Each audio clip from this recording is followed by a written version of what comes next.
శిక్ష పడుతుంది, చూడాలి. ఎంతమంది శిక్ష అవుతుంది, దానికోసం మనం చూద్దాం. కృష్ణకాంత్ గారు నమస్కారం సార్. నమస్తే పవన్ గారు. సార్, మీరు బీజేపీ పార్టీతో ఉన్న ఒక అడ్వకేట్ గా కూడా ఉన్నారు. ఏంటి సార్ అసలు ఏం జరుగుతోంది దీంట్లో? ఎందుకంటే పూర్తిగా చెవిరెడ్డి భాస్కర్ రెడ్డి అయితే సిట్ అధికారులకు సహకరించట్లేదు, పూర్తిగా ఆధారాలు అయితే అధికారులు అయితే సేకరించి పెట్టుకున్నారు.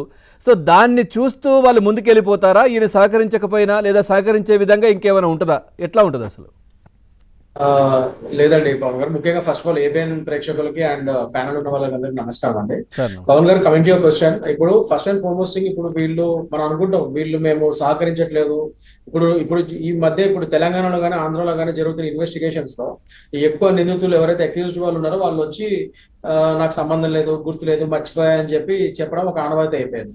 బట్ లా అలా ఒప్పుకోదండి. మీరు ఒకవేళ నిజంగా ఏ క్వశ్చన్ అడిగినా కూడా నాకు సంబంధం లేదు, నాకు తెలియదు, ఇది ఫాల్స్ కేసు అని చెప్పుకుంటా పోతే అడ్వర్స్ ఇన్ఫరెన్స్ అని చెప్పి ఒకటి ఉంటుంది లాలో. సో లాస్ట్ కి అది ప్రయోగించి సో కోర్టులో కూడా ఇతను ఏంటి సార్ అది ఏంటి ఎట్లా ఏంటి మనం చెప్పొచ్చా? చెప్పొచ్చు. అడ్వర్స్ ఇన్ఫరెన్స్ అంటే మన ప్రాసిక్యూషన్ వారే కోర్టులో పలానా అక్యూజ్డ్ ఏ క్వశ్చన్ అడిగినా కూడా దాటి వేస్తున్నాడు, అసలు ఏం చెప్పట్లేదు, ఇది కావాలని ఇతనికి ఇందులో మెయిన్ అక్యూజ్డ్ గా ఇతని మీద ఇగో పలానా టెలిఫోన్ రికార్డ్స్ ఉన్నాయి, కాల్ రికార్డ్స్ ఉన్నాయి, ఇది సెల్ టవర్స్ ఇతను లొకేషన్స్ ని కనిపెట్టాయి, ఇవన్నీ క్లియర్ గా ఉన్నాయి, పలానా హవాలా జరుగుతున్నప్పుడు పలానా లొకేషన్ లో వీళ్ళు ఉన్నారని చెప్పి ఎస్టాబ్లిష్ అయింది, ప్రైమా ఫేసి ఉంది, క్లియర్ గా ఉంది. దీని గురించి మేము ఇంత ఎవిడెన్సెస్ చూపించి ఇతను క్వశ్చన్స్ అడుగుతుంటే ఇతను ఇన్వెస్టిగేషన్ కి సహకరించకపోగా పైగా పైనుంచి నాకు గుర్తులేదు, నాకు తెలియదు, ఇవన్నీ ఫాల్స్ కేసు అని ఒకటే సమాధానం చెప్తున్నాడు, అసలు దాటి వేస్తున్నాడు, దాటివే ధోరణి చూపిస్తున్నాడు అని చెప్పి క్లియర్ గా పిటిషన్ వేస్తే అడ్వర్స్ ఇన్ఫరెన్స్ ని ఇన్వోక్ చేస్తే డెఫినెట్ గా కోర్టు అడ్వర్స్ ఇన్ఫరెన్స్ అంటే ఏంటంటే కోర్టు అంటే ఇతను అన్ని తెలిసి ఇతను ఇన్వాల్వ్ అయ్యి ఇతను తప్పు చేశాడు కాబట్టి ఇట్లా దాటి వేస్తున్నాడు అన్న విషయాన్ని నమ్ముతున్నట్టుగా అడ్వర్స్ ఇన్ఫరెన్స్ చెప్తుంది. సో అలా నమ్మి దాని ప్రకారంగా అతనికి శిక్ష వేసేస్తుంది. సో లాస్ట్ కి ఇలాంటి విషయాల్లో ఇలాంటి ఆన్సర్లు చెప్తే అదే అవుతుంది. ఇది సో కాల్డ్ ఎవరైతే అక్యూజ్డ్ ఉన్నారో వాళ్ళు అందుకొనే either they have to cooperate, వాళ్ళు కోఆపరేట్ చేయాలి ఇన్వెస్టిగేషన్ కి, వాళ్ళకి తెలిసిన నిజాలు ఏంటో చెప్పాలి, లేదంటే పోలీస్ వారికి వాళ్ళకి తగినట్టుగా చాలా ప్రక్రియలు ఉన్నాయి. ఇదే కాదు, at the same time next narco analysis test కూడా వాళ్ళు అడగచ్చు. అంటే దీనికి ఉంటుందా సార్? దీనికి అడగొచ్చా? 100% ఎనీ కేసు, ఏ కేసుకైనా నిందితులు అక్యూజ్డ్ మాకు సహకరించట్లేదు అని చెప్పి వీళ్ళు క్లియర్ గా అర్జీ పెట్టుకొని కోర్టు వారిని అడిగితే ఇది వీళ్ళ రికార్డింగ్స్ చూపిస్తారు. ఎట్లాగో 100% కెమెరా రికార్డింగ్స్ ఉంటాయి ఇన్వెస్టిగేషన్ దాంట్లో. ఇష్టం వచ్చినట్టుగా పోలీస్ వారు వాళ్ళ మీద దౌర్జన్యం చేయడానికి లేదు, అట్ ద సేమ్ టైం వీళ్ళు కూడా కోఆపరేట్ చేయాలి ఇన్వెస్టిగేషన్ కి. సో ఏ విధంగా వీళ్ళు కోఆపరేట్ చేస్తారు, అస్సలు చేయకపోతే అవన్నీ ఎట్లా రికార్డ్ అవుతాయి కాబట్టి రికార్డింగ్స్ ని జడ్జి వారికి చూపించి క్లియర్ గా ఇదిగోండి సార్, అసలు వీళ్ళు యువర్ ఆనర్ వీళ్ళు అసలు ఇంత కూడా కోఆపరేట్ చేయట్లేదు, ఏది అడిగినా సినిమా డైలాగులు చెప్తున్నారు, నాకు గుర్తులేదు, తెలియదు, మర్చిపోయా అని. మరి అందుకని నాకు ఖచ్చితంగా these are the evidences clear గా ఎస్టాబ్లిష్ అయినాయి. వీళ్ళు పలానా చోట్ల ఈ హవాలా జరుగుతున్నప్పుడు వీళ్ళ లొకేషన్స్ ఇదిగోండి అన్ని మా దగ్గర ఉన్నాయి, వీళ్ళు ఉన్నారు, ఇతను టుడా వెహికల్స్ ని ఉపయోగించాడు, ఇతనేమో పలానా ల్యాండ్ మార్క్ అపార్ట్మెంట్స్ లో ఫ్లాట్ నెంబర్ 312 కి 100 సార్లు వచ్చాడు, ఈ ప్రకాష్ అనే మెయిన్ ఎవరైతే ఈ మనీ హ్యాండ్లర్ ఉన్నాడో ప్రణయ్ ప్రకాష్ అతన్ని కలిసినట్టు ఉంది, వీళ్ళ కాల్ రికార్డింగ్స్ ఉన్నాయి, ఇవన్నీ వీళ్ళు చూపిస్తే జడ్జి వారికి నార్కో అనాలిసిస్ టెస్ట్ నాకు పర్మిషన్ ఏమంటే వీళ్ళ మీద నార్కో అనాలిసిస్ టెస్ట్ పర్మిషన్స్ కూడా తీసుకోవచ్చు. నెక్స్ట్ నేను చెప్పినట్టు ఏది కాకపోతే అడ్వర్స్ ఇన్ఫరెన్స్ కూడా తీసుకోవచ్చు. ఇవన్నీ ఉన్నాయి ప్రక్రియలు. సో ఫ్యూచర్ లో ఒకవేళ వీళ్ళు ఇదే చేస్తే ఖచ్చితంగా అవన్నీ కూడా వీళ్ళు తీసుకుంటారు, పోలీస్ వారు అండ్ ప్రాసిక్యూషన్ వారికి తీసుకుంటారని నా నమ్మకం ఉందండి first and foremost thing. And ముఖ్యంగా ఇవాళ రోజు పవన్ గారు మనం చూసుకుంటే గత ప్రభుత్వంలో అధికార దుర్వినియోగం అనే దానికి ఇది ఒక పరాకాష్ట. అంటే ఒక సినిమా ఫక్కీలో నిజంగా ఒక మంచి క్రైమ్ స్టోరీని తీయచ్చు, వీళ్ళు చేసిన పనులని ఒక మంచి సినిమా స్టోరీ తయారు చేసి తీయచ్చు. వాళ్ళ రోజు అన్ని ఎలిమెంట్స్ ఉన్నాయి, ఒక ఫుల్ మసాలా మూవీకి కావాల్సిన అన్ని ఎలిమెంట్స్ జగన్మోహన్ రెడ్డి గారు వారి యొక్క ప్రభుత్వం ఇవాళ రోజు మనకు చూపించారు. సో ఒక మంచి సినిమా స్టోరీ రైటర్ సార్ ఉంటే రాసి తీయచ్చు కూడా దీని మీద.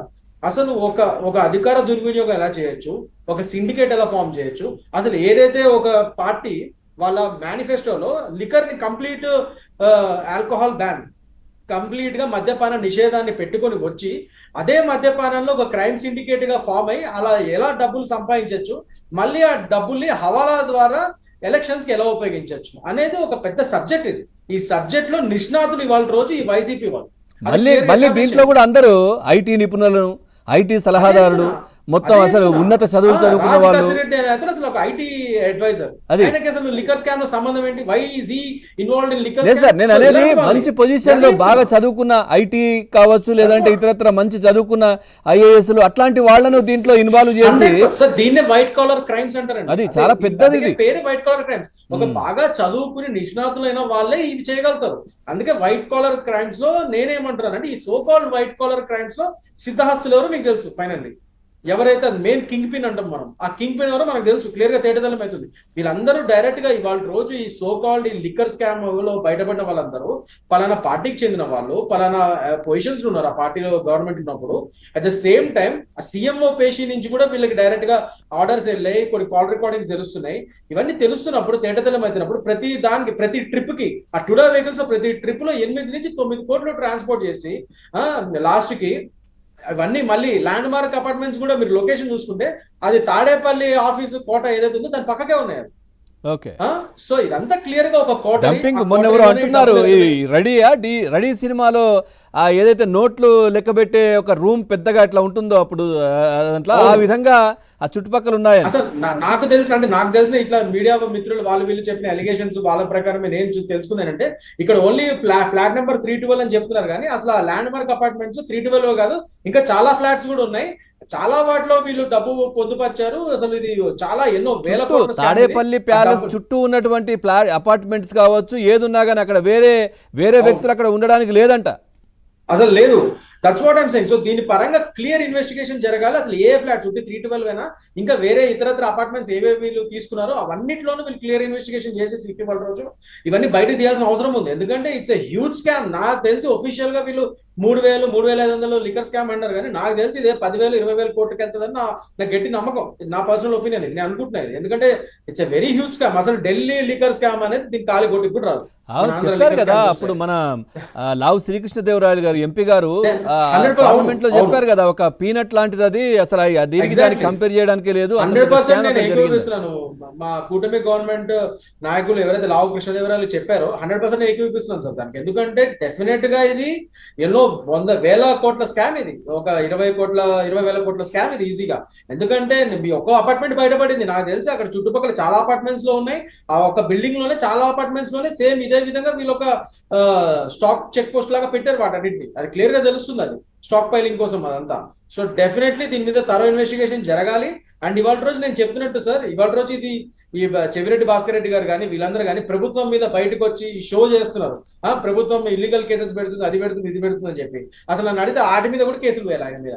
ప్రభుత్వాన్ని ఇన్స్టిగేట్ చేసి ప్రభుత్వాన్ని ఒక లా పరంగా ఒక పోలీస్ వారు వాళ్ళ యొక్క ప్రక్రియ, వాళ్ళ యొక్క కోర్స్ ఆఫ్ యాక్షన్ చేస్తూ వీటిని ఇల్లీగల్ గా పెడుతున్నారంటే మరి వాళ్ళ గవర్నమెంట్ ఉన్నప్పుడు పెట్టిన కేసుల గురించి ఏం మాట్లాడొచ్చు? 100% నేను అదే చెప్తున్నా. ఇప్పుడు గవర్నమెంట్ కి అగేన్స్ట్ గా లా పరంగా లా ఆఫీసర్స్ ఎవరైతే పోలీస్ ఆఫీసర్స్ ఉన్నారో, పబ్లిక్ సర్వెంట్స్, వాళ్ళకి అగేన్స్ట్ గా ఈ డైరెక్ట్ గా మీడియా ముందుకు వచ్చి బయటకు వచ్చి ఆయన అక్యూజ్డ్ గా ఉన్న వ్యక్తి అలిగేషన్స్ చేస్తున్నప్పుడు డెఫినెట్ గా ఆ పరంగా ఆ సెక్షన్స్ కూడా పెట్టి ఆయన మీద ఆ కేసెస్ కూడా వేయాలంటారు నేనైతే.